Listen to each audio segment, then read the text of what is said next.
Hello. This morning I wanted to make this video regarding the scripture. It's based on the scripture Galatians 5:14 through 16.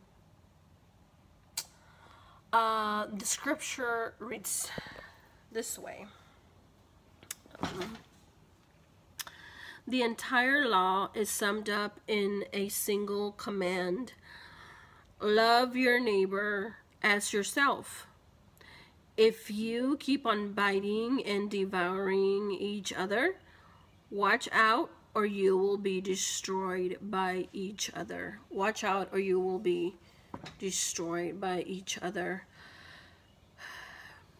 This has been, I've heard, I'm reminded of a thing that I would hear people say, and I've read it in Facebook posts, and I actually believe it's true. When the Lord wants to bless you, He will send you people to bless you. When the enemy wants to come against you, attack you, destroy you, he will also use people, because the people that don't discern, the enemy can use, he tries to use anyone and everyone that he can. One of the strategies is that he uses people against people. And yesterday, while I was at work, my husband sent me that scripture, and then I read it, and it really spoke to me. And there was a time when my husband and I, when we get on each other's nerves, or we talk back to each other, we backbite each other. And I repented, and I believe so did my husband. But that scripture reminded me that, love is the answer for everything. And when you backbite and devour each other, it's just like slowly devouring one another, and it's awful. It creates a really negative atmosphere. It creates an atmosphere of strife, hurt, because people get hurt with attitudes and with words. So we must always watch how we speak to one another, so that we don't hurt each other. Be mindful of other people. There's a time to be mindful of other people and watch our words. There's a time when God tells us it's not, their opinion doesn't count, and I understand that. Sometimes we have to do things not minding other people's opinions, but and on every day how we treat each other, because even in those cases where we want to do things outside of other people's will, outside of other people's opinions, we can still do it in love. We can still carry on in our way and do it. We don't have to be mean. We don't have to be bullies. And so I have done that with my husband at times when he would just, when he says hurtful things, and not just my husband, other people. But I was reminded there's a lot of people that have not seen that snare of the enemy, where the enemy is actually coming against their relationships, their families, their blessings. Because even when we come in agreement with all this strife, with all this anger, with all this backbiting one another, that's an entry door to the enemy. And so he comes to kill, steal, and destroy, and try to steal our peace. And that is the one thing that the enemy tries to go for every time. He tries to steal our peace. He tries to steal our joy. He tries to use one another, because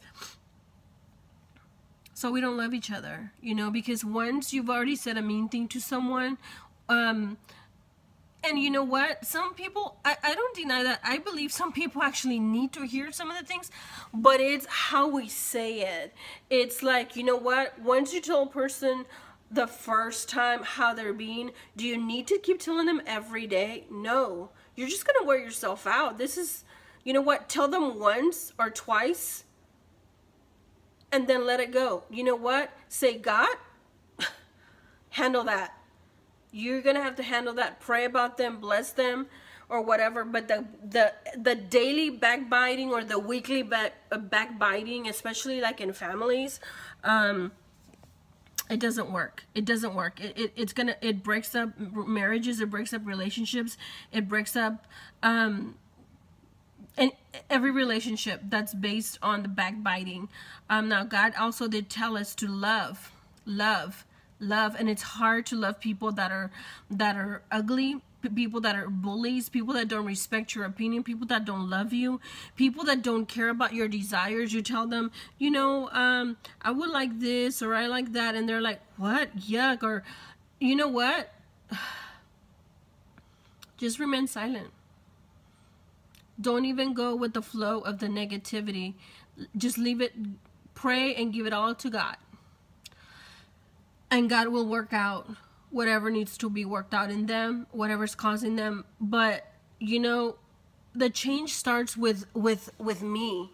The change starts with you. The change starts with yourself. If you want to change the way a relationship is going, then you change. And see if the other person will change. And if they don't change, well, then that's between them and God. Then God will handle that. God will deal with it. And at the proper time, if God has to remove that person from your life, then let it be.